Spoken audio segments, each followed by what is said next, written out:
যখন কারাগারে আমার ছেলে মেয়ে গেছিল আমি তাদেরকে বলেছিলাম যে তোমরা কিছু মনে করো না, আমি কিন্তু আমার বাবাকে বেশি ভালোবাসি।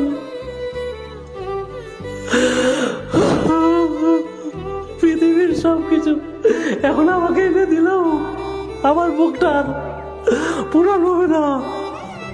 আমি সত্যি আমার বাবাকে খুবই ভালোবাসতাম। হে আল্লাহ পাক, হে মাবুদ, আপনারা জানেন দীর্ঘদিন তিনি অসুস্থ ছিলেন। সে অসুস্থতা সত্ত্বেও উনি কারাগারে ছিলেন। উনি কারাগারে 2 বার পড়ে গেছিলেন। একবার সকালবেলা ভোরবেলা পড়ে গিয়ে উনার ব্রেন স্ট্রোকের মতো হয়েছিল, উনার কোনো কিছু মনে থাকতো না। পরবর্তীতে উনার আরেকবার যখন পড়ে গেলেন দুপুর 1:30টার সময়, আমি তখন নামাজ পড়ছিলাম, তখন পাটা উপরে আরেকবার ভেঙে গেল। আমি এটা বুঝতে পেরেছিলাম এবং আমার আব্বাও বুঝতে পেরেছিল, উঠা চলা আর করতে পারতো না।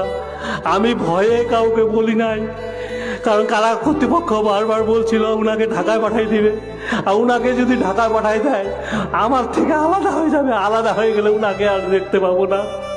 ওভাবে কষ্ট করে 4 মাস আমার বাবাকে আমরা রেখেছিলাম ওখানে।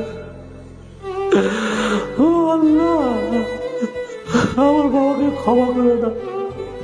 হে মাবুদ,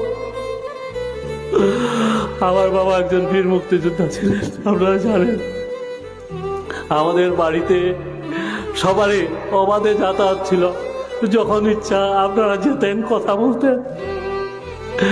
উনি দীর্ঘদিন রাজনীতি করেছেন, 3 বার চেয়ারম্যান ছিলেন, 7 বার উনি সংসদ সদস্য নির্বাচিত হয়েছেন। অনেকের সাথে ওনার দেখা সাক্ষাৎ হয়েছে, কথা হয়েছে, অনেকের কাজকর্ম হয়তো করে দিতে পারেন নাই। আর মানুষ মাত্রই আমরা জানি যে আমরা ভুল ত্রুটির মধ্যেই মানুষ, এই ভুল ত্রুটি নিয়ে আমাদের চলতে হয়। এই ভুল ত্রুটি যদি আমার বাবা করে থাকে অথবা কারো মনে যদি কোনো কষ্ট দিয়ে থাকে, আমি সবিনে অনুরোধ করছি আপনারা ওনাকে ক্ষমা করে দিবেন।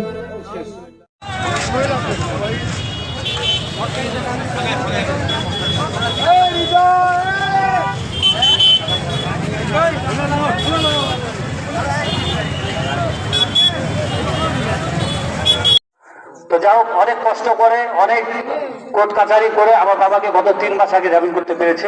3 মাসের কিছু বেশি হলো।